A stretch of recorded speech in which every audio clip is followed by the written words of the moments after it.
أعوذ بالله من الشيطان الرجيم بسم الله الرحمن الرحيم الحمد لله رب العالمين والصلاة والسلام على أشرف الأنبياء والمرسلين وعلى أهل بيته الطيبين الطاهرين اللهم صل على محمد وآل محمد. Assalamu alaikum wa rahmatullah. Thank you for joining this webinar on Arbain Ziyarat, which is Ali 4422. Alhamdulillah, for the last few years, we have been conducting online seminars on Ziyarat, especially during Arbain. And we also personally attended Arbain Ziyarat number of times. So this is based on our reading, and we have just started. This is based on our reading as well as also based on our personal experience. Inshallah, this webinar will be recorded.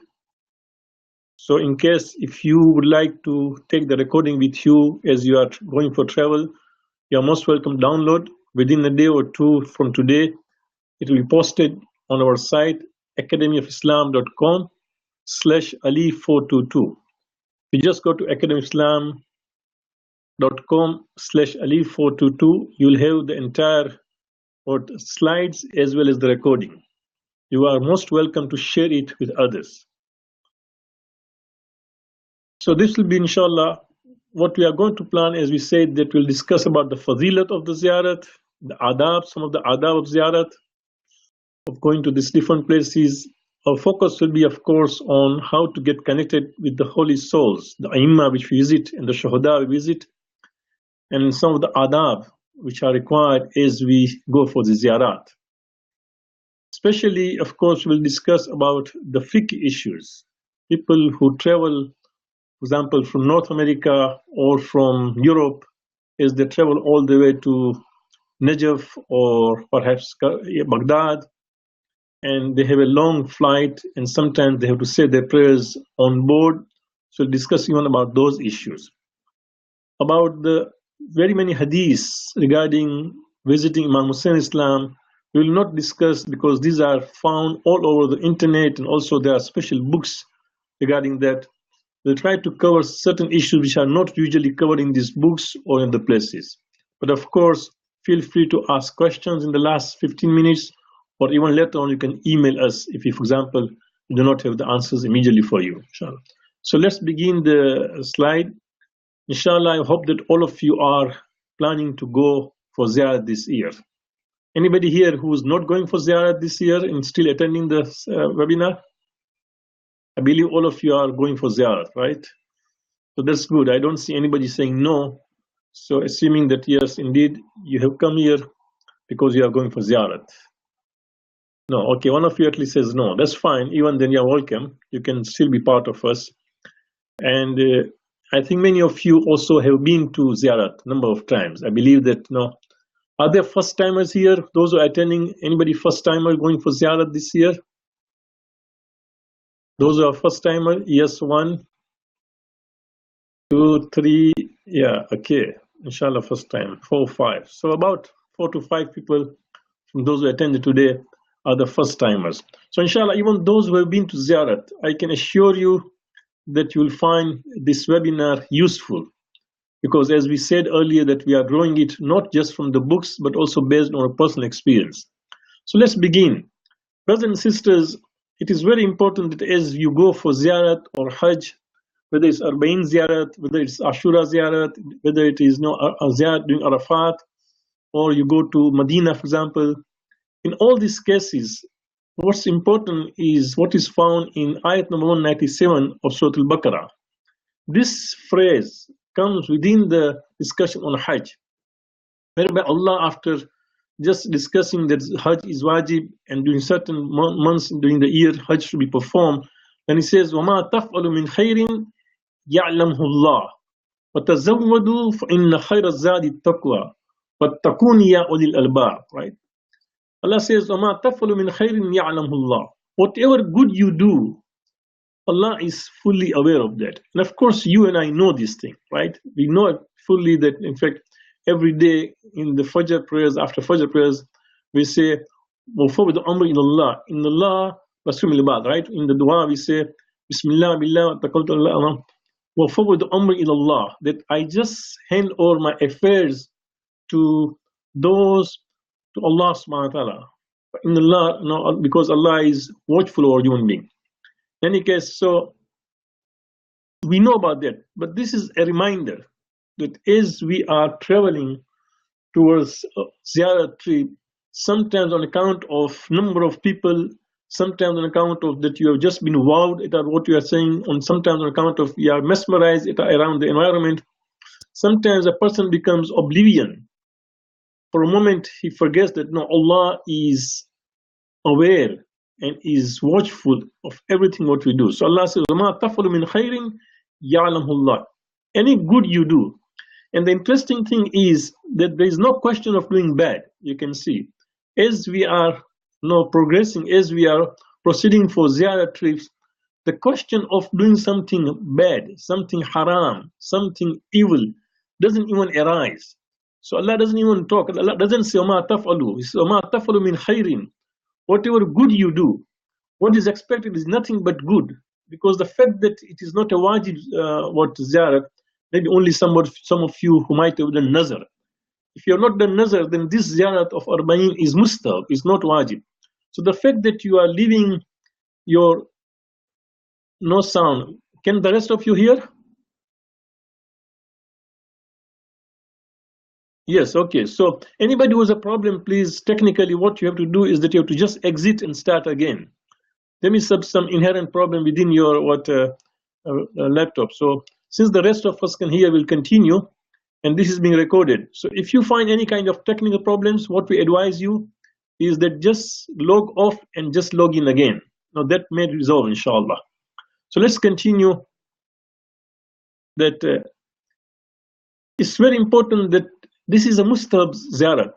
You are spending your time and money and efforts and traveling all the way from far and wide. This shows your dedication. So what is not expected from any one of us going for ziyarat is doing evil or doing bad. And then you can see Allah says, وَمَا تَفْعَلُ مِنْ خَيْرٍ يَعْلَمْهُ اللَّهُ. Whatever good you do, Allah is aware of it. وَتَزَوَّدُوا. وَتَزَوَّدُوا means just make provisions. For example, just now the fact that you're attending this webinar, right, is also one of the preparations. You will have your visa, you will have, for example, your accommodations, you will talk to your group leader that everything is in place. All this is are part of tazawwudu. That means all part of making provisions. But then Allah says, interesting, in the khayra zadi taqwa, of all the provisions, the best provision is that of piety, of parhesgari, of good consciousness, right? Taqwa. So it is important that in the khayra zadi taqwa, but takuni ya ulil albab, right? Fear me, O people of understanding. The word ulil albab appears in Quran, I think, at least 13 times. It is very important that now we always are people who of understanding, intelligent, right? We are sorry that this brother or Mardina cannot hear, has a sound problem. Maybe somebody can privately help him out. It'll be good, no? But we'll continue we'll continue the session because we want to complete this thing within the time. But takuni ya ulil albab, fear me, O people of understanding. You can see, and in Quran, it's not only that ulil albab is there. In certain places, I believe it's Surah Al-Ra'd, Allah also, in fact, gives the definition of who is ulil albab, who are people of understanding, that who try to pay heed to the advice of Quran. Right? Allama Tabatabai has a footnote here. In his Tafsir al-Mizan, he has a very good note there. It's really good note which is I found very beneficial. He says, it is a reminder that one's actions are not hidden from Allah. It's just a reminder. Then he says, it calls one to piety and fear of Allah, so that one's acts of worship might not be devoid of the spirit of devotion. What I have highlighted there in bold, believe me, every time when I go for ziyarat, alhamdulillah, I've been a number of times there, or even when I go for Hajj or Umrah, my fear is only this thing, that have I just performed the rituals without the spirit of it? It's very important. It says that one's acts of worship is not devoid of spirit of devotion. And that is always should be our focus and efforts. As you go for ziyarat, it's not that only you perform the ziyarat, you perform the umrah, you perform the, for example, tawaf, you perform the sa'i. Those are all rituals, right? Which of course are required. What's important is that the spirit of devotion, that actually we are devoted to what we are doing. No, to Allah subhanahu wa ta'ala and getting near to Allah subhanahu wa ta'ala. In this case, in ziyarat, we try to get near to Allah subhanahu wa ta'ala, but as well as also renew our pledge. There's a slide we'll discuss about it with Imam, right? So it should not be devoid of spirit, so that one might not go through the external rites of worship, with one's mind absent and one's heart forgetful. So it's very important that although you do the external rites, you recite the ziyarat, you go there, you touch the zari, you try to go near. These are all external rites, right? But make sure that your mind is present and your heart is not forgetful, that you are in a very special place. So that has to be kept in mind. We go to the next slide.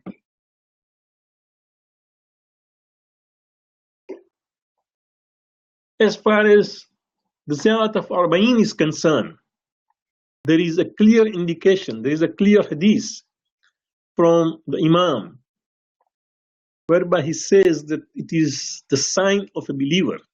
There are 5 signs of a believer. One of them is going for Ziyarat on the day of Arbain.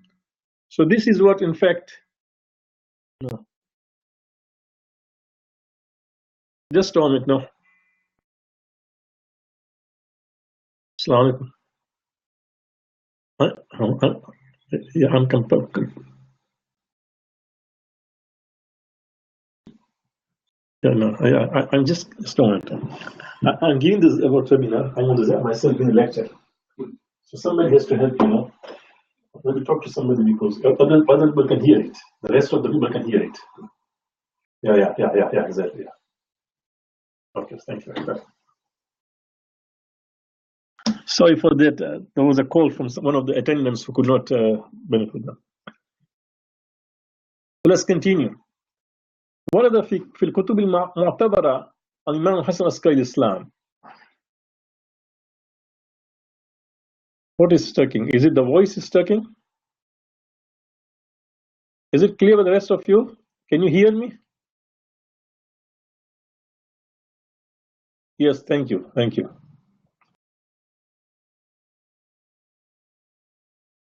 Thank you very much. Okay, Asant. Let's continue, please. Yeah. Okay, let's continue, please. Okay.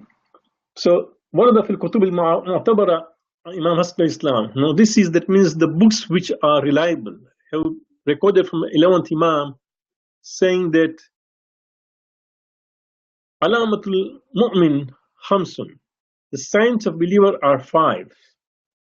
Salatu Ahda wa Khamsin. That means you recite 51 rakat of prayers. These are 17 rakats which are wajib, and exalted double of that, 34 which are mustab. The nafila prayers, including Salatul Layl. Waziyatul Arbain. Now you can see the word Arbain there mentioned, right? And see how it is spelled. Those who know Arabic. Alif, Ra, Ba, Ain, Ya, and Nun. Arbain. Right? So this is how Arbain is spelled. Keeping Waziyatul Arbain. Watakhattum bil Yamin. That means you try to wear a ring on your right hand, right? This is also one of the signs. And then Ta'fir Jaman, that means try to, when you do sajda, just place your head on the turba, on the clay. Wal jahru bismillahir rahmanir rahim.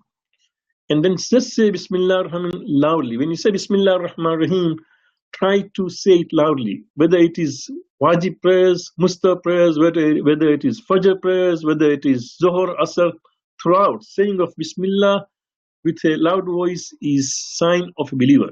So these are the 5 signs of a believer, which appears in signs of a believer in this hadith. And also other occasions which are highly recommended to go for ziyarat is day of Ashura, Nime Shaban, and the day of Arafah. So if you have been to these 3 occasions, you are lucky that you're also going for Arbain. If not, then inshallah, in future you should try to go to other occasions also. Please pray that we can all go to Karbala during those occasions, inshallah. We go to the next. Every Thursday night, of course, people cannot go from war, right? Every Thursday night is good for people who live nearby. You don't expect, for example, people to travel from North America to go every Thursday night. So yes, once you are in that region, once you are in Iraq, for example, let's say you are in Najaf, you are in Samarra, you are in Baghdad, you make a point that on Thursday evening you go to Karbala. That will be good. So reflections before departing the trip.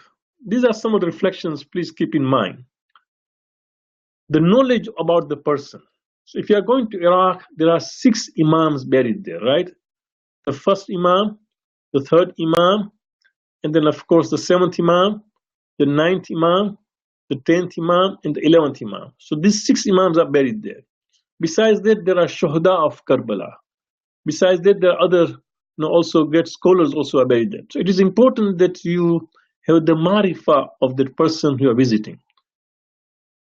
Especially make a point that before going, you read about the lives and the sacrifice and the contributions of 6 imams we are visiting. You can also read about the 12th imam who went into Ghaibat again from Iraq, from Samarra. So this will help. Marifah is not just the basic knowledge. It's a knowledge which will create that kind of reverence and respect of that person you are visiting. Understand and ponder over the recitations. Brothers and sisters, again, it is very important that we, in fact, try to ponder over what we are reciting. So what I suggest to people that you read the translations of the ziyarat before you go for ziyarat. So then, for example, in your group, somebody is writing in Arabic, then you already have read the translation, you'll get some idea. It's very important. Some of these ziyarats come to us from imams. They've come from Masumin. And the rest, of course, have been composed by great scholars. But whether it's come from the imam or from the scholars, they have really deep meaning. There is a lot you can benefit from those ziyarat.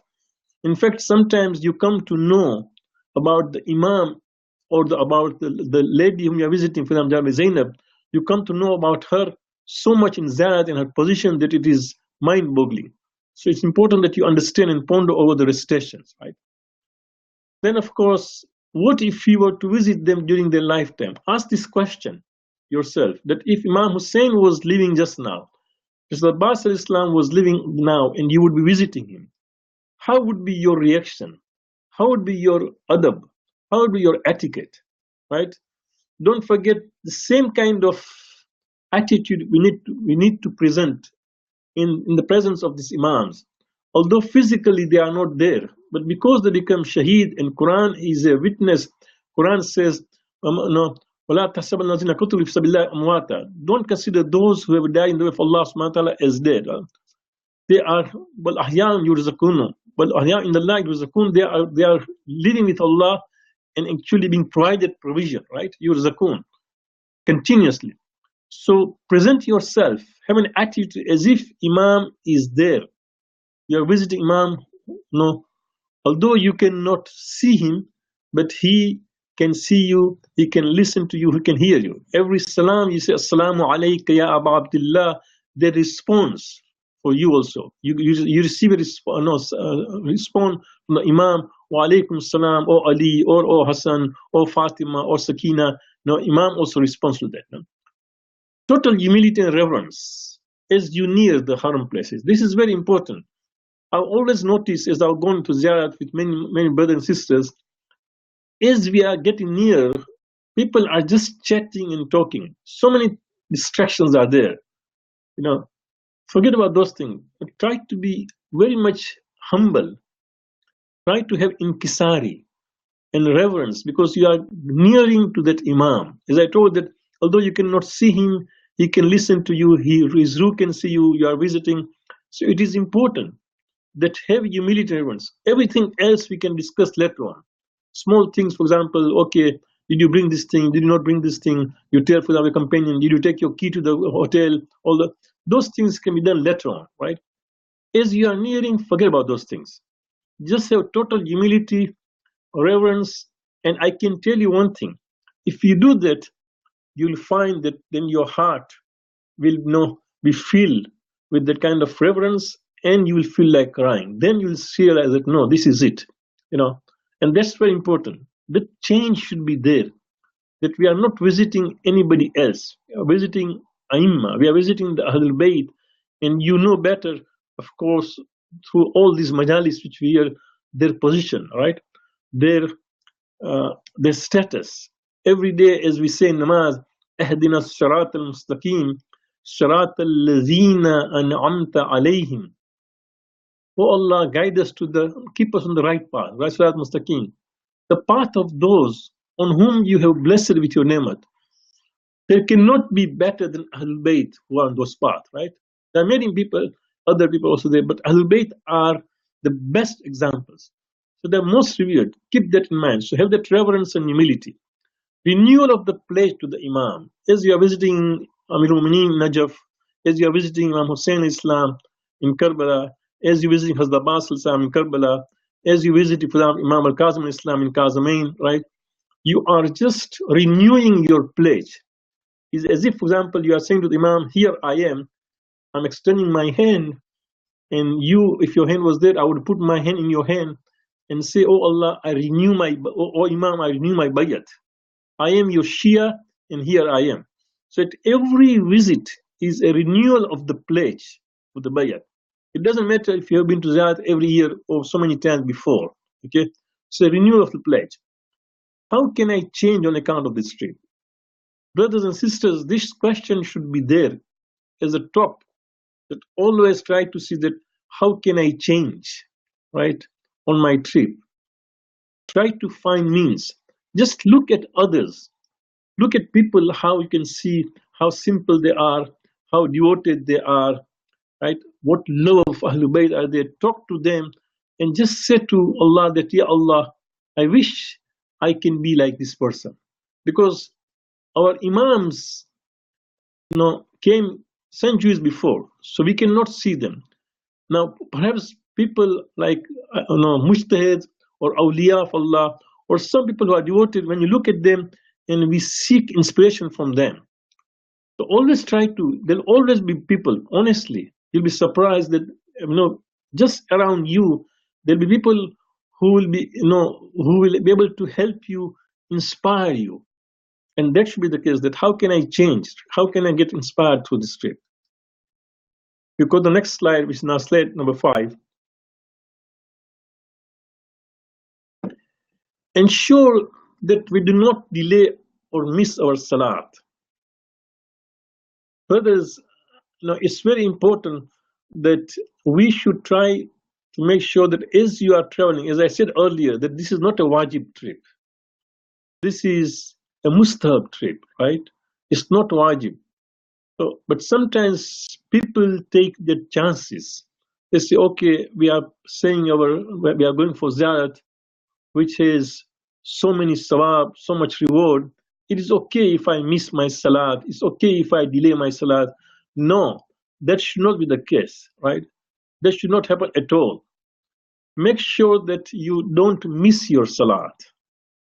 Your salat should not be missed at all. So here is a hadith which quite interesting. It says, 6th Imam is saying, Hajjatun afdalu min ad-dunya ma fiha was no. It says that performing one Hajj is better than the world and whatever is in it. Hajjatun afdalu min ad-dunya ma fiha. When you perform Hajj, it is better than this world and whatever it contains. Wa salatun faridatun afdalu min alfi hajjatin. A wajib prayer is better than 1,000 mustahab Hajj. Are you with me? And we are giving you even the reference, Tahzib al-Ahkam. This is after Kafi, the second book which is there, Tahzib al-Ahkam, right? These are one of the 4 books which again also has been repeated in the book Wasail al-Shia, hadith number 4,460. So you can imagine, just ponder over this hadith. It's really mind-boggling.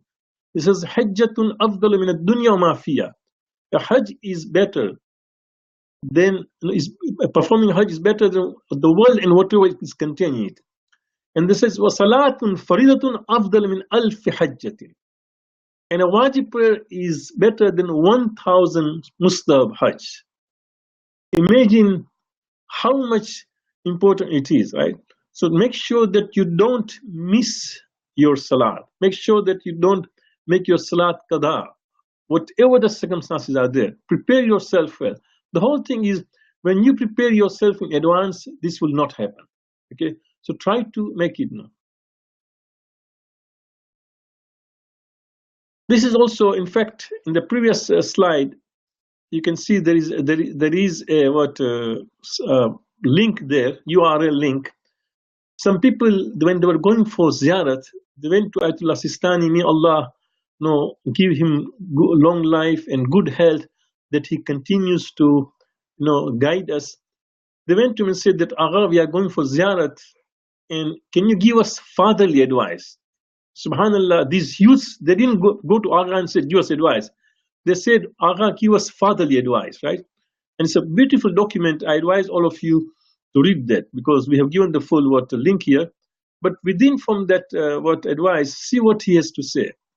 He says that it is one of the essentials of this ziyarat that the pilgrim, in addition to remembering Imam Hussein's sacrifices and devotion in the way of Allah, the Exalted, observes the teachings of Islam, including those relating to prayer, hijab, self-reform, selflessness, and moral etiquette, etc.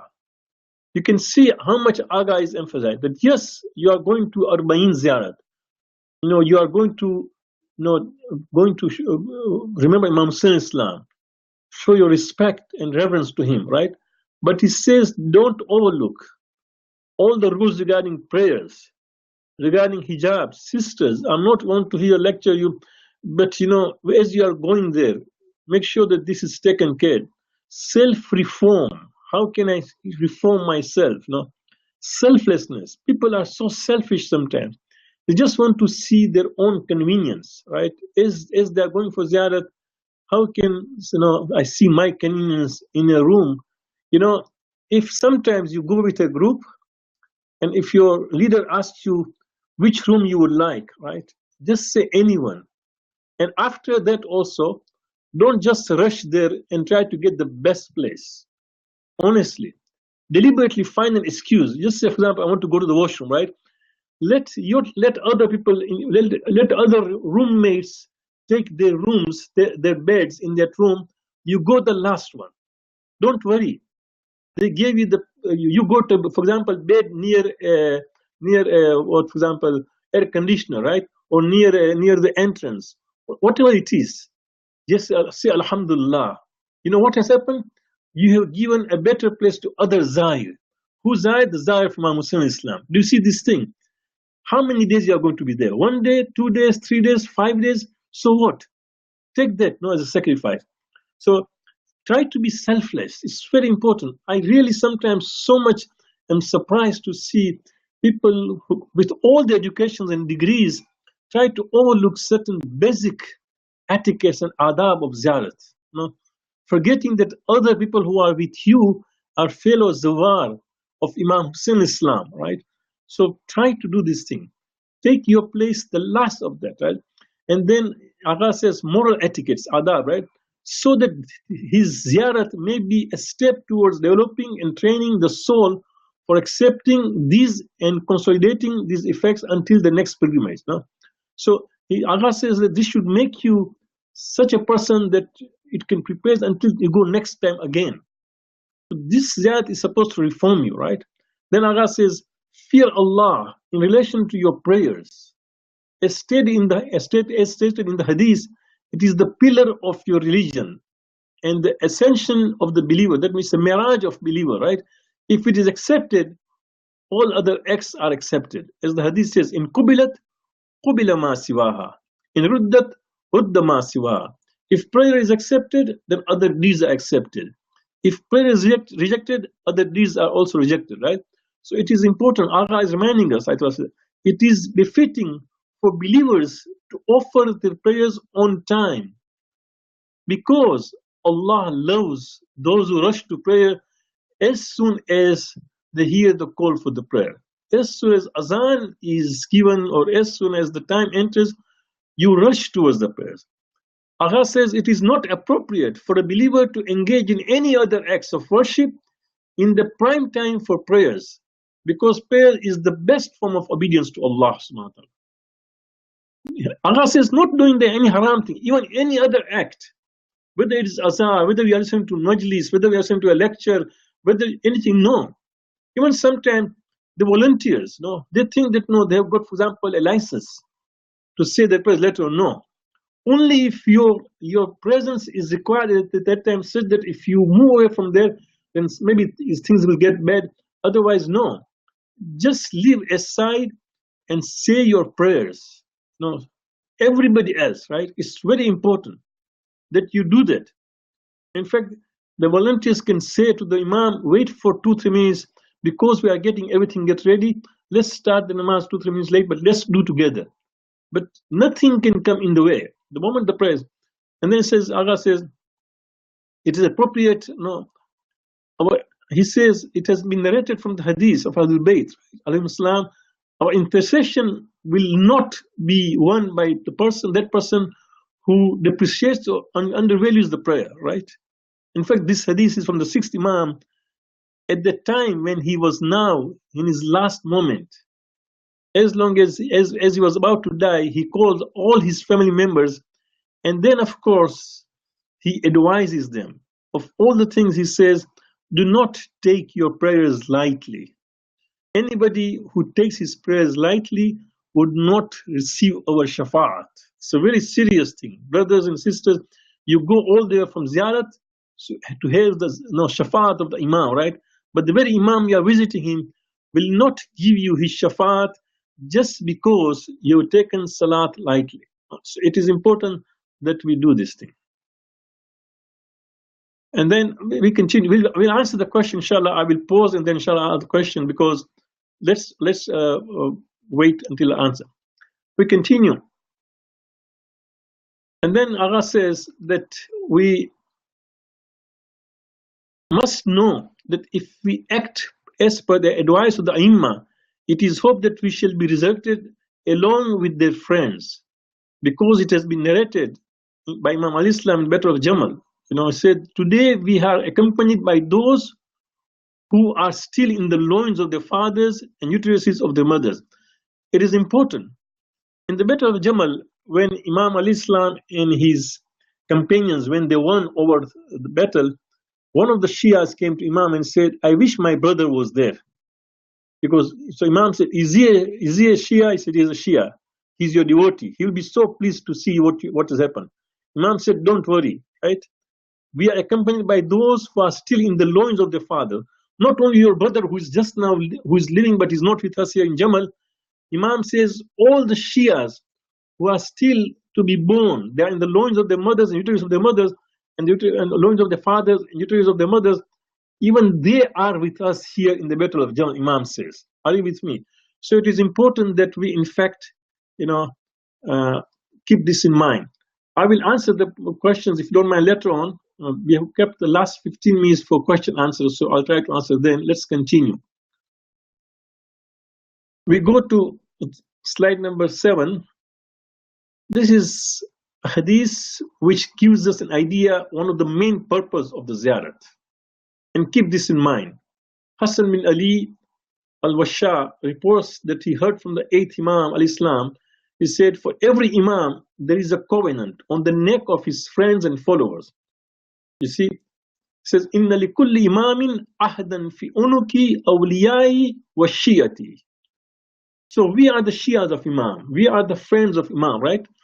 Because we are the Shias of Imam, there is a covenant on our neck. That means there is a binding. This is just a very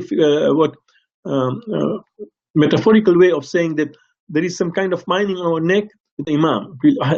And then it says, the best and complete way of fulfilling this covenant is to visit their graves. So fact that you are visiting now Imam, you are fulfilling that covenant, that pledge which you have got. Covenant is a pledge, that ahad, that that promise, that oh Imam, as we say, Ya laytani kuntu ma'akum fa afuza fawzan azim. I wish I was with you, then I would also achieve that shahadat, right? So I wish if I was with you, I'll be in your company. So that fulfilling that covenant, one of the best way is by visiting the girls. And then Imam says, one who goes there with a sincere desire of visiting them and with conviction, then the Imam will intercede on their behalf on the day of resurrection. So you can see, brothers and sisters, as we are heading for ziyarat, one of the least things you are going to achieve, many benefits, is that Imam will be there. Imam will become your shafi. No, Wakana, he says, no, Kana aimmatuhum shafa'ahum yawm al-qiyamah. The Imams will be their shafa'ah on the day of judgment, which is a very good thing. That no, if somebody can achieve that shafa'at of the Imam, you can say Kana aimmatuhum, that their Imams shafa'ahum, they'll be their intercessors yawm al-qiyamah, on the day of judgment, when we need. So you can see the main purpose of this is to just fulfill our pledge with Imam, covenant. The etiquette of ziyarat. There are very many etiquettes. We will just mention very few of them. Mafatul Jinan, all of you have nowadays also translations available. A number of translations have come out, right? If you go to the section on ziyarat, first few pages just talk about etiquette of ziyarat. So just read them. I advise you go online, or just, for example, if you read Urdu, today Mafati, instructions of Mafati, not the du'as itself, but the instructions all have been translated into Urdu, into English, into Gujarati, in many languages, right? So read them. If possible, try to travel on select days, if possible. I know, because if you go with a group, then you have no choice. Or sometimes, for example, you get certain tickets at a certain time, and at certain time they are very expensive. So I understand that. This is not wajib, but where possible, try to travel either on Saturday, Tuesday, or Thursday. So what can happen, for example, either your first section of your trip, for example, let's say you are traveling from London to, say, Istanbul, or you are traveling from Istanbul to Baghdad, or at least if one of that will be either on Saturday, Tuesday, or Thursday, it will be good, right? Try to avoid traveling on Monday and Wednesday, and traveling on Friday, before Zohar. Okay. After Zohar is fine. After Zohar is fine, after Jummah, but before Zohar. Now again, these are recommended things, as I said. If you have no choice because you are going with a group and the group leaders have decided certain days, is okay. But maybe sometimes you can advise our group leaders that no, when you, for example, book the whole group, try to choose these days. Now let me tell you one thing. What is the reason for that? I don't know. The fact that Aimma have told us, there must be some advice to that. I will not be able to dig. Maybe inshallah in future, if I get time, I'll do that. But these are recommended things. Fast for 3 days before traveling. Wednesday, Thursday, and Friday is important. And there are many other amal which people can perform if you fast for 3 days. So try to, in fact, fast for 3 days before going for ziyarat. People who have done this thing have said that they've found the ziyarat getting very smooth. They've found the ziyarat become very spiritual, and they've found that even other challenges on the ziyarat becomes easier, right? Even, for example, it has been said that sometimes when somebody is in difficult, if you do the nazar that I'm going to fast for 3 days, then that would help. And we know the story, right? There's a story in the Quran whereby the Prophet visits Bibi Fatima, and when he's asking about the welfare of his grandsons, Hassan Hussein, and when she says that your grandsons are sick, both, and of course, Rasulullah saw the anxiety on the face of Bibi Fatima. So the advice which he gave is fasting for 3 days, right? So it's important that you fast 3 days. You're going through so many challenges, it will help, right? Also giving sadaqah. The fourth Imam says, the fifth Imam says that my father, inna abi ishtara salamata min Allah azza wa jalla bima tayassara. The fifth Imam says that my father used to just ensure the safety of his trip by giving whatever he could afford. Ma tayassara. Again, you can see this is the beauty of Islam. Nobody says you give $100 in the sadaqah, you give $50, you give $5. Ma tayassa, bima tayassa, whatever is within your reach. But do that, right? So sadaqah really is the best way. So he says, Inna abi ishtara as-salamata min Allah azza wa jalla. Ma tayassa.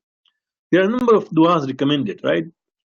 Very many du'as are there that you'll find, which is mentioned in the books, which I don't have just now time. But as I've said, if you go to these pages, adab, you'll find this thing. One hadith which I remember just now is reciting the 5 prophets says the best companion on your trip is reciting 5 surahs. Which are those? The 4 kul in Surah An-Nasr, Iza Jaa Nasrullah al-Fath. So of course, Ayatul Kursi and also other things are there. One thing which is very important, brothers and sisters, it has been recommended, min fiqhil musafir hifzul nafaqati. Make sure that whatever you take, your money, your money or your passport or your documents, they should be taken care of. Don't be negligent about that. You can see here it says min fiqhil musafir. The most important thing about a musafir is hifzul nafaqati. That's something. So especially, of course, when you go with your group leaders, then they will take care of this. But if you are going alone, or just, for example, few of you, then it is important. Sometimes people are negligent about how they keep. And of course, people who have been traveling for so long, you can ask them, how do they take care of their money? How do they hide? How do they keep it? For example, there are so many different ways. Of course, thousands of people travel, and people have different kind of ideas. These are 3 hadiths on the rights of about fellow pilgrims. Brothers, one of the things, as we said, as we go for ziyarat, we overlook is that what are the rights of fellow believers, fellow zawar. So the 5th Imam says, it does not matter if one visits his house, if he does not possess, it does not matter. If one visits his house, if he does not possess 3 traits, cautiousness which prevents him from sinning, forbearance which helps him rule over his anger, and good interaction with those who are with him. Do you see this thing? So it says, Imam says, it does not matter if one visits his house if he does not possess this treasure. In other words, don't try to visit the house of Allah, or don't try to go for ziyarat if you lack these 3 things. One is cautiousness, which prevents from sinning. If you cannot control yourself from sinning, and perhaps let me share with you a hadith, which recently only I came across. If somebody has a habit of doing some sin and you cannot control, you don't want to do it. You know it's bad, but it just happens. For example, say you easily get into talking about people, which is gibbat, right? You easily, for example, look at namarum, although you know it's haram. If somebody has this kind of thing, one way to overcome is reciting a lot of salawat. It will really help you. Reciting a lot of salawat will help you overcome that kind of weakness of committing sins, right? Forbearance, which helps him rule over his anger. It's very important to be gentle, and control your cool. And finally, good interaction with those who are with you. The 6th Imam says you should be a good companion to those who accompany you. Speak less, say only that which is good, mention Allah increasingly, wear purified clothes and perfume, ghusl before going for holy places, be humble, establish a lot of prayers, say salawat, help needy ones, not look at what is forbidden. Subhanallah, may our life be sacrificed for Imam Sadiq al-Islam. Do you see, within one hadith he has said volumes, right? Each one of these points can be a webinar. Each one of these points, I can see some of the people attending today are speakers and lecturers. They will agree with me that each one of point you can have a majlis on this. So beautiful, you can see, try to speak less, do a lot of zikr of Allah subhanahu wa ta'ala. If you have to only say good things, try to, for example, do ghusl before going to ghusl. Now performing ghusl. One ghusl performed, the mustab of that lasts for 12 hours. Okay, so if you perform a ghusl, so you don't have to perform, for example, a number of ghusls, especially if you are sharing, for example, hotel whereby so many people are using the same bathroom and you are going all the time just because mustab. One ghusl will last for 12 hours. So if you do, for example, one ghusl until another 12 hours, you can go for the second if you want, if the facilities are there. The 7th Imam says, whoever prays for his brothers in belief in his absence is called from the throne, O servant of Allah, you will have 100,000 times as much reward as one may receive for his prayer. So do you see what Imam is trying to say? You are fortunate to be going all the way to Karbala. You are fortunate that you have been able to reach Najaf. You are fortunate that you're able to reach Samarra and Kassamali, right? Don't forget to pray for your parents. Don't forget to pray for others who are asking for the prayers. It's very important. The seventh Imam says, when you pray for somebody in his absence, you receive 100,000 times of that. So please don't forget us in your du'as as you go there, right? Now, these are some of the very quick things I would like to mention, but before that, I will pause here and just look at some of the questions which might have come from so far, okay? So I'll just try to see if there are any important questions I need to answer. Okay, fast for 3 days, no, anytime. You can fast 3 days anytime. The moment you have done your niyat, it does not need to be immediately before safar. Just 3 days anytime.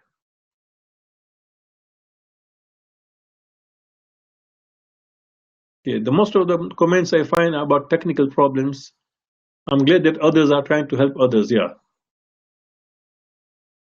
There was a question from Ali Askar from Dar es Salaam. I don't see your question here. Okay. Yeah, so first I can see only one question here. So inshallah, we'll come to the question answer again. Let's continue. Wudu made simple. You can carry on board a 3 ounce or less than 3 ounce bottle to perform the wudu. Now, why this is important? Because as we say that sometimes some of us who are traveling from North America, we may be traveling such that our namaz time will enter while we are traveling and namaz time will end while we are traveling. So you have no choice but to say prayers on board. So of course you also have to perform your wudu there.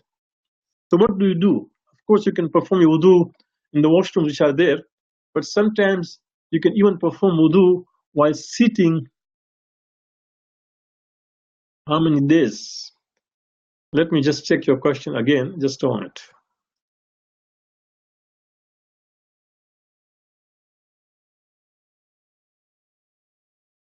Okay, good question. How many days we go for ziyarat? It depends. If you are attending if you are going for the first time, then 10 days will be good. No. If you have been a number of times, then of course just go and recite ziyarat. And if you think that the first ziyarat you recited, you're able to concentrate yourself, that's fine. Otherwise, no. At least 3 times, if you can recite ziyarat, you get say 5 namaz there. That will be good, right? There is nowhere it says how many days.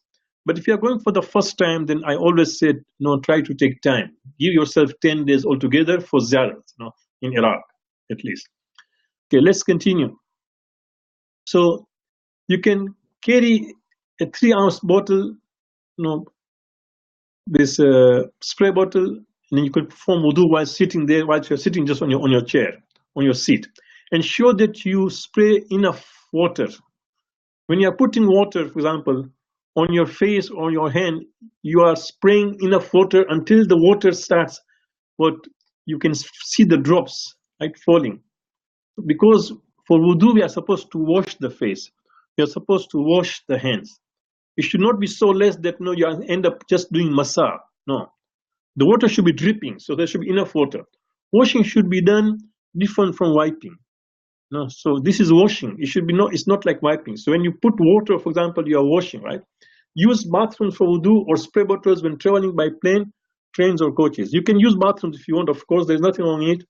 Especially sisters should use bathrooms more than brothers, because sisters, when they perform their wudu, they will keep their hands and head uncovered, for example, to do masa, or for example, they'll keep the hands uncovered to wash. And if non-mahram is there, it will be difficult. Yeah, of course, if you are traveling at night time when it's dark, right? And then if you, for example, just expose your hand and perform wudu, there won't be any problem because nobody can see you. Renew your wudu using spray bottles whilst in the haram if you would like to keep your sport. Sometimes you go to the haram, right, and people are there. Thousands of people are there. By the time, if your wudu breaks, for example, you have to go and do the wudu. It's so far. if you go back to the hotel or you go to place to perform wudu, you'll definitely not get your spot where you are. So in that case, what? The best thing is just try to use the spray bottle and perform wudu. Ladies, to ensure that they do not expose their hands and feet when they perform their wudu. Now, of course, if you go just on Google and just try to search performing wudu with spray bottle, you'll find a small video which we have put there, which shows how to perform wudu doing spray bottle. So just Google there, you'll get it, inshallah. Now, saying salat on board, as we say that some of us have to say our prayers on board. You start your prayer, your trip, the time is not started, and then the time starts, and you end the salat gets ended. So salat is over, and you are still traveling. For example, say somebody is traveling from Toronto to Istanbul, Toronto to Dubai, Toronto to, for example, somebody's traveling to London, right? And you'll find that number of times you say your prayers whilst you are traveling.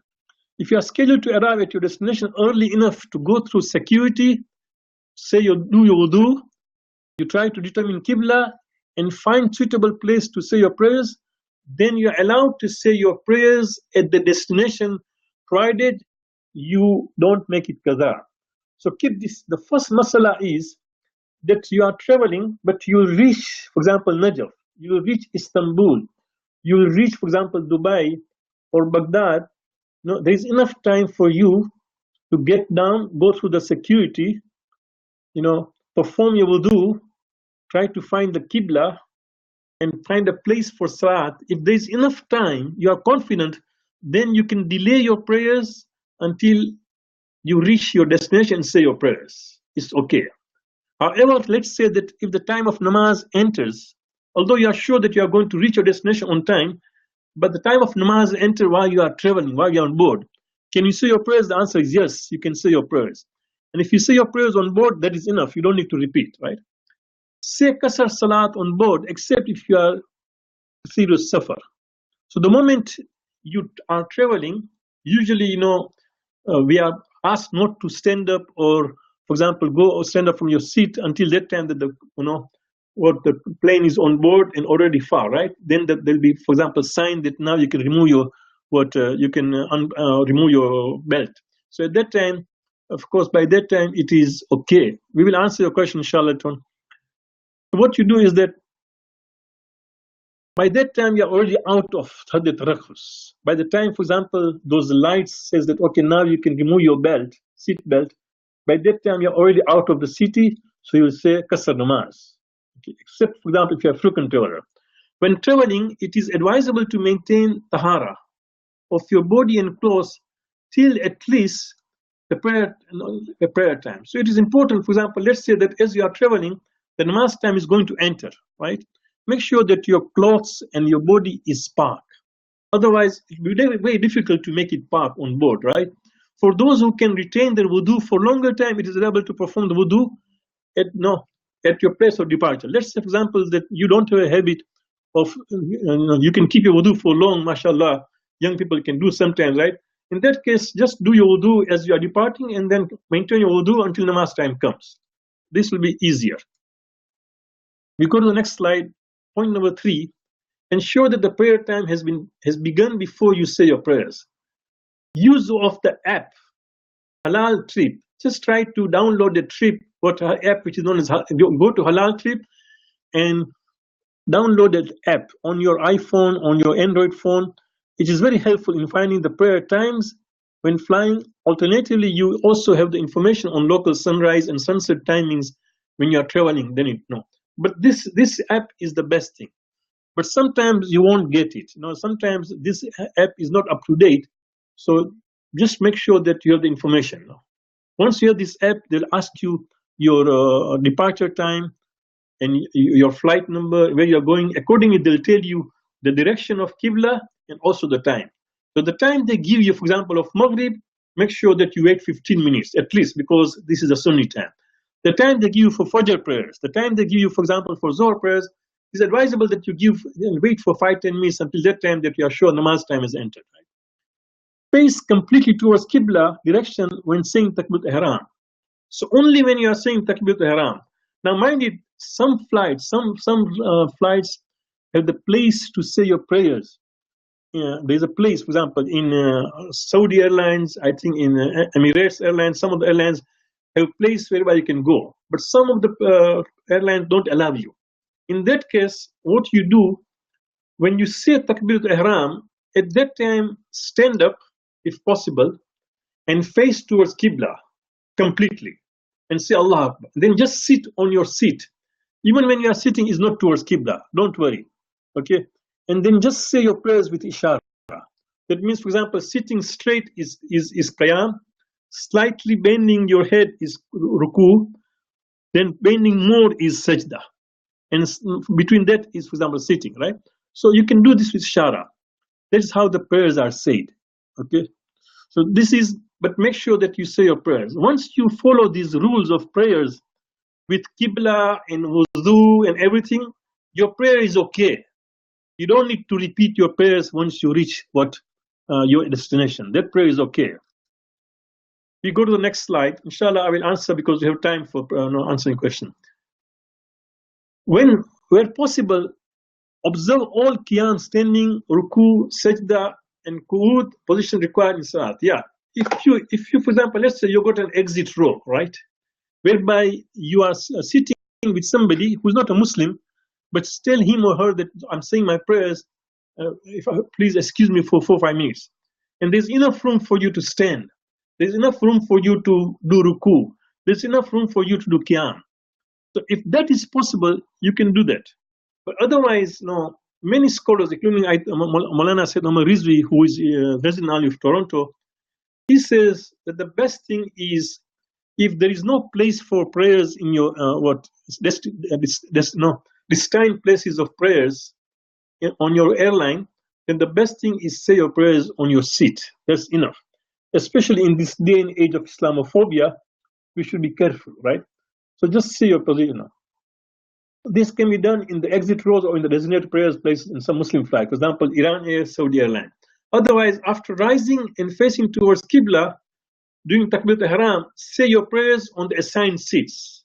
It doesn't matter which direction the seat is. Okay, use gestures, ishara, to determine the 4 positions in salat, which are standing, sitting, ruku, and sajda. Right.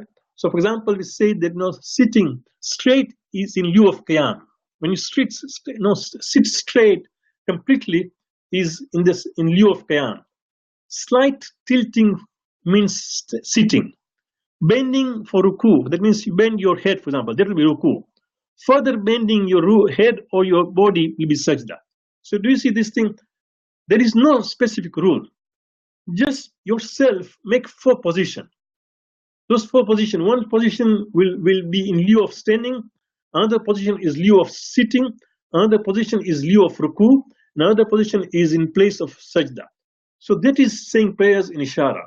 And this also can help you, God forbid, if one of us is in the hospital and cannot say prayers, and just have to sit. So this can also be done.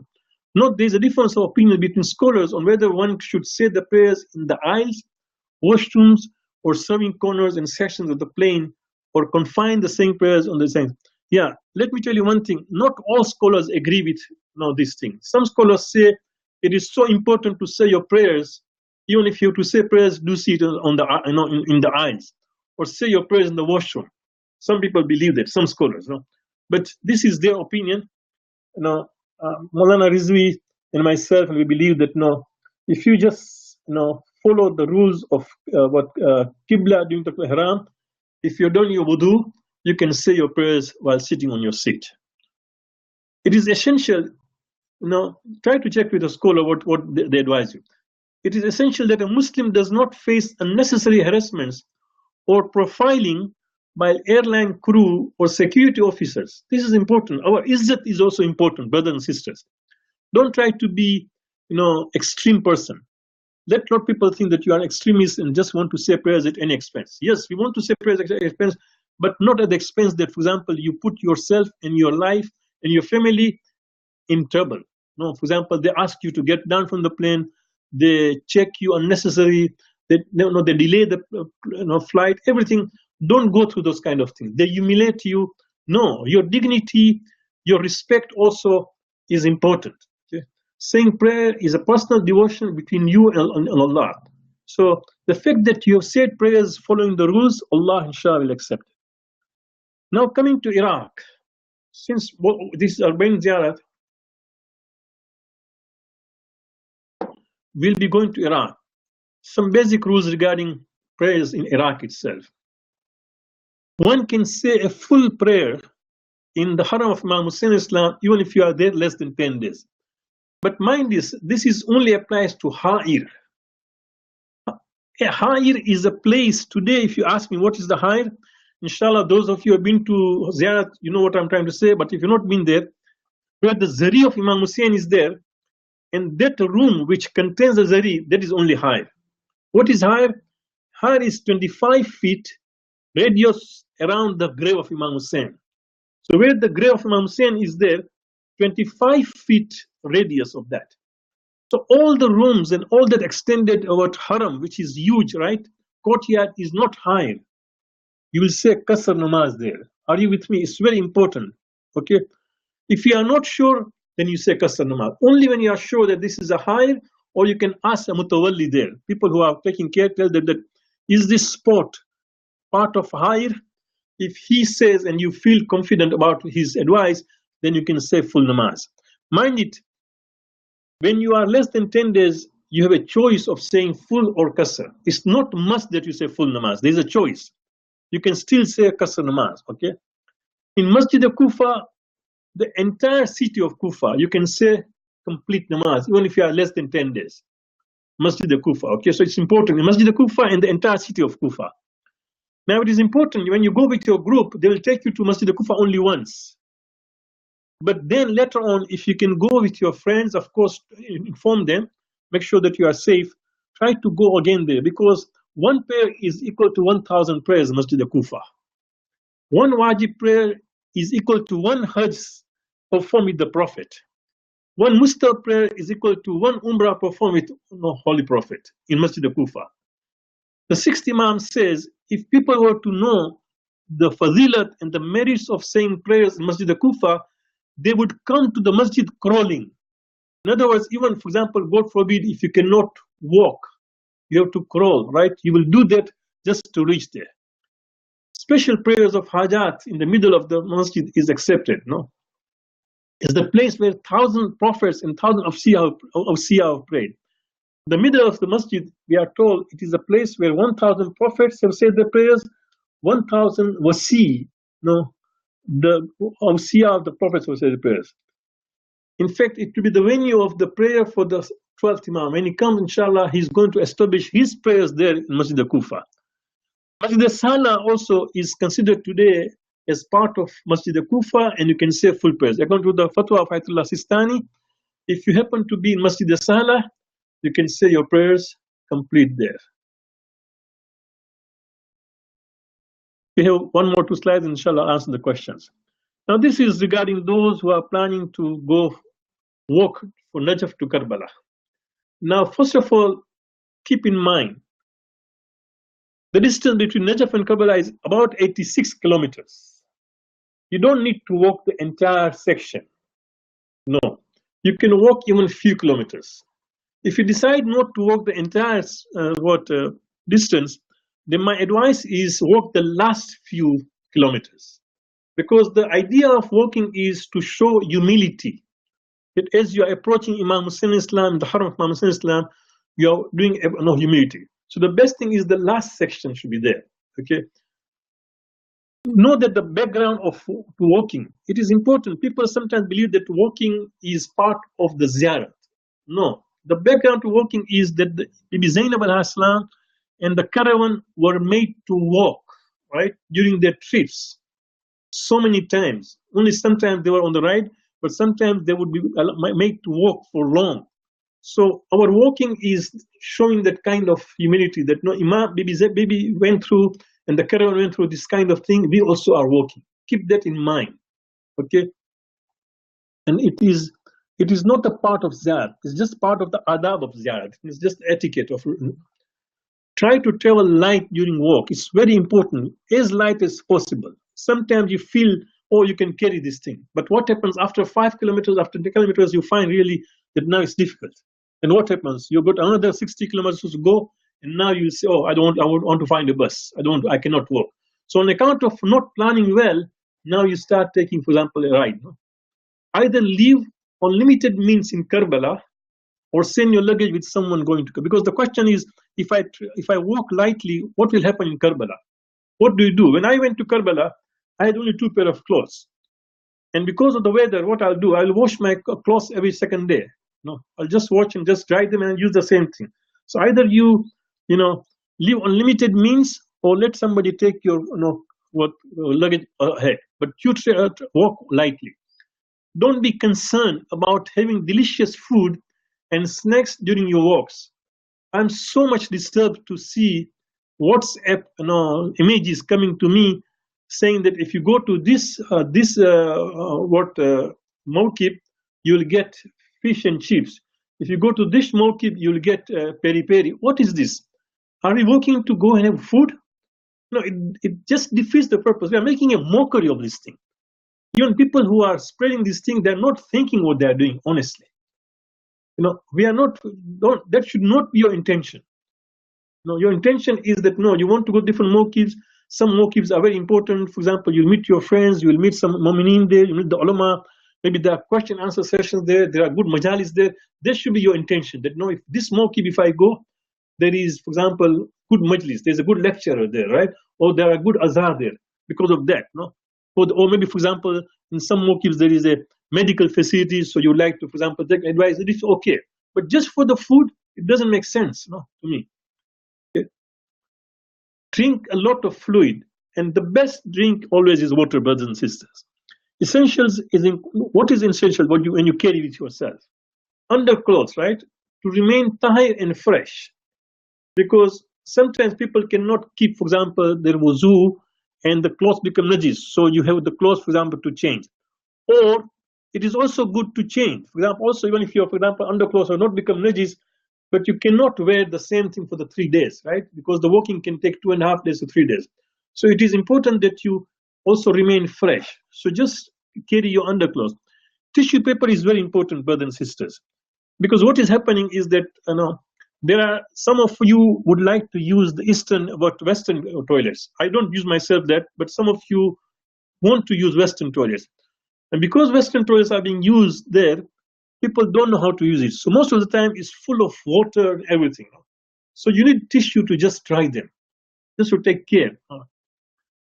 Cell battery charger, so that if you want to use your cell. Minimum toiletries. Just use minimum what you need. And then, of course, sticking hooks if you are alone. If you are, for example, going alone, then when you go to the washroom, you have your coat or something to hang, then you need something to put it there. But if you are going with a companion, then you just give your companion take care of your things, and then you go to the washroom. These are some of the things which can go. The last slide before we take a question, inshallah. This is, try to be helpful to mawkib. Mawakib is the plural of mawkib, by offering services and also finance. But brothers and sisters, be very careful. Don't offer cash there and there. They really feel offended. People who are there in the mawkibs are there to serve you. They take pride in hosting you. Okay? So if you want to really help, do it in a very discreet way. Or you can say, for example, next year I would like to sponsor certain things. Who is the leader? Can I talk to him? And then you can offer. But don't go there and say, oh, I want to give money for what I know. Don't do that. They feel offended about it. Please be careful, okay? Do a lot of zikr on the way. The 5 common zikr are tasbiyat arba, salawat, astaghfirullah rabbi wa atubu ilayh, la hawla wa la quwwata illa billahi al-ali al-azim, and tasbih of Yunus, la ilaha illa anta, subhanaka inni kuntu min al-zalimin. These are some of the best zikr. Try to recite as much as possible. Recall the great sacrifice. Sacrifice is given by Imam Hussein and his family and his companions. Try to recall what they did. Remember the heart-rendering atrocities and difficulties faced by the Shuhada and their families in Karbala and thereafter. What you can do, I suggest, just try to go online, listen to some of the lecturers, right, whom you find are first of all reliable in their gham bayan, and try to capture those gham bayan, save it on your MP3. You can listen to that as you are walking. So that will give you, that kind of feeling. See how can this walk change you for good. No, this can really bring about humbleness and what inkisari and humility. Consider sponsoring relatives, friends, and needy for the ziyarat next year, especially the youths. I know of so many youths who have changed their lifestyles and their faith have increased on account of going for ziyarat for Arbain and on account of walking. Okay, that ends our presentation. I will now take the questions. First of all, let me see that what questions are there standing.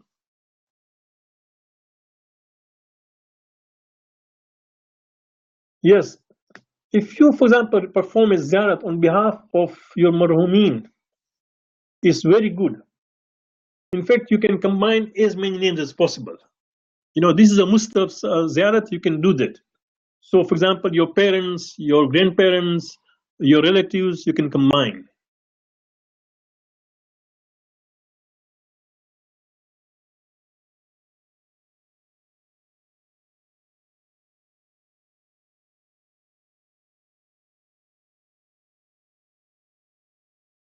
How to keep taharat during walk from Najaf to Karbala? Of course, what I mean taharat is that it doesn't mean wudu. Of course, if you mean wudu, then of course is taking care of food, right? What kind of food you eat, make sure that your wudu is maintained. Otherwise, there's a lot of water on the way. You can renew your wudu.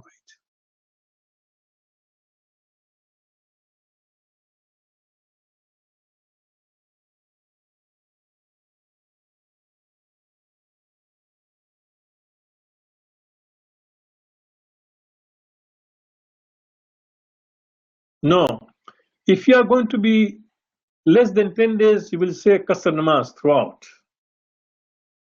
If you are less than 10 days, you will say Qasr namaz. The only place you can say full namaz, your choice is in Masjid Kufa, in the city of Kufa, in Masjid Sahla, and in the high. That means in the place where the Imam Zari is there.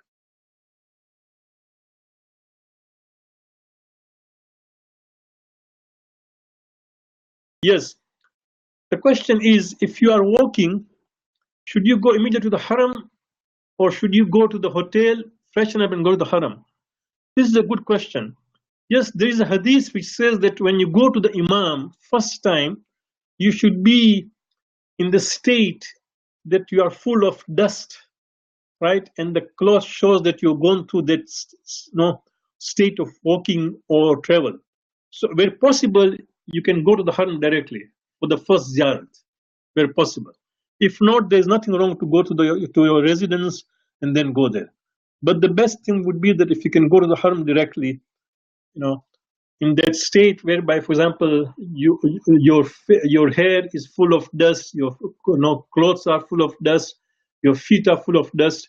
This really counts. There are clear hadiths regarding that, because Imam takes the pride and says, "See my devotee, right? See my Shia. He has gone through all this kind of taken trouble and sacrifice, and now he has come to visit me."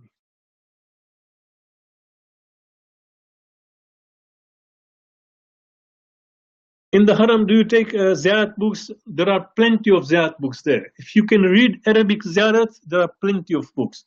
If you can't, then of course you can take your books. But if you can read the Arabic ziyarat, and even, for example, if you understand few instructions which are there or headings which are there, if you can follow those things, then there are plenty of ziyarat books. There are plenty of Mafatil Jinan there. Yeah, I went to ziyarat in 1995, 97, and 98 during Saddam Manoon's time. At that time, Mafatul Jinan was banned. When I went there, people in the market told me, please, when you go home, leave your Ziyad book with us. And when I went to give them the Ziyad book, they were so much humble. The shopkeepers would say, you take anything what you want from my shop because you're giving me this book. So those were the days of Saddam Maloon. No longer that. No, now, mashallah, you can in fact take your Ziyarat books and there is no problem. But otherwise, there are beautiful, good Arabic, good font Ziyarat books available in the Haram itself. Any questions?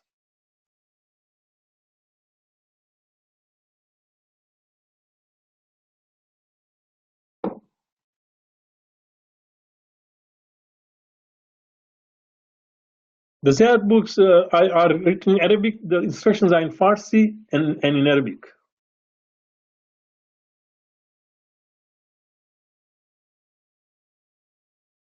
Yeah, Ziyarat, those who are doing Ziyarat as backpackers. Yeah, it's no different. Is what the last two slides we have given. Try to be light as much as possible, right? And make sure that once you reach the Haram, your backpack should be given to there are places where you can keep them. Don't enter with your backpacks. It's not advisable. And try to be as light as possible. If you go with the group, do they help the rights? Yes and no, depending which group you are. Some group have quite scholars with them in the groups, so they help you. But in most cases, the best thing I would advise is try to be independent as much as possible. The reason is there is so much rush. The numbers given regarding Arbain, I personally don't think is correct. One scholar last year wrote a message, tweeted a message saying that there were 30 million people. I respectfully disagree with that number. I don't think so. But there is no doubt that there are millions of people. There are millions of people. There is no doubt about it.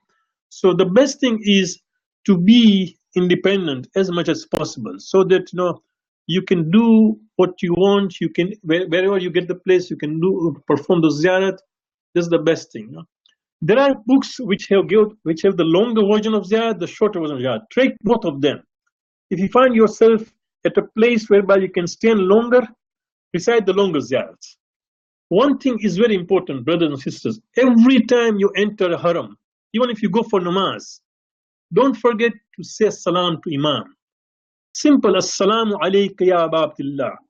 Assalamu alaykum ya Ahl Baytun Nubuwah, right? Just those few lines, try to memorize and do that. You cannot take your cell phones in Iraq because of the security. You have to leave your cell phones, your iPad, every digital thing will be left outside with the security. Unfortunately, you cannot take them.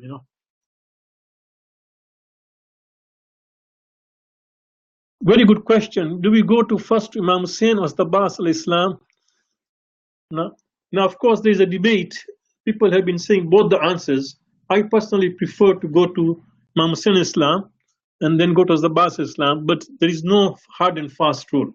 As long as the respect is there, reverence is there, you happen to be near the Abbas Islam. Your place of, for example, residency near the Abbas Islam. It's namaz time, and the first place you reach is the Abbas Islam. So you went there, you said your namaz. Now you're already in the haram. What do? You do salam to us, the Abbas, right? So there is nothing wrong as long as you have the intention of going to Imam Hussein Islam and you went to the Abbas Islam first. There is nothing wrong in it. Nobody would say that anything wrong is there. Yes, any amal and dua that is recommended, recite. Subhanallah, very good question. Sheikh Abbas Kumi, who is the compiler of Mafat al-Jinan, right? He says the best of the du'as to be recited under the dome of Imam Hussein is the du'as from Saif al-Sajadiyah. He says, you can imagine, he could have said, take Mafati, which is my book, right? It's not easy. He's just compiled the book. It contains du'as of Imams, right? But he says the best of the du'as which are found in Saif al-Sajadiyah. So make sure that you take your sahifa with meaning and recite those in this haram.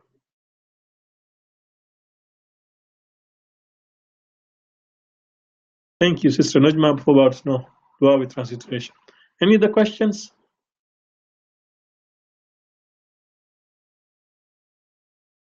Thank you again, all of you, for participating in this webinar.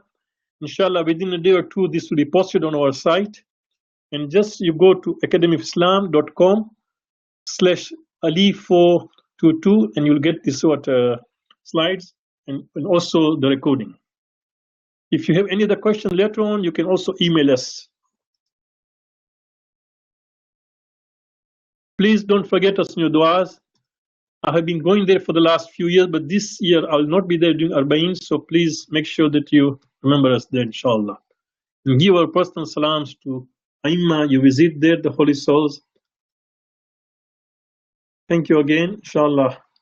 Wa salli ala Muhammad wa alihi tahirin.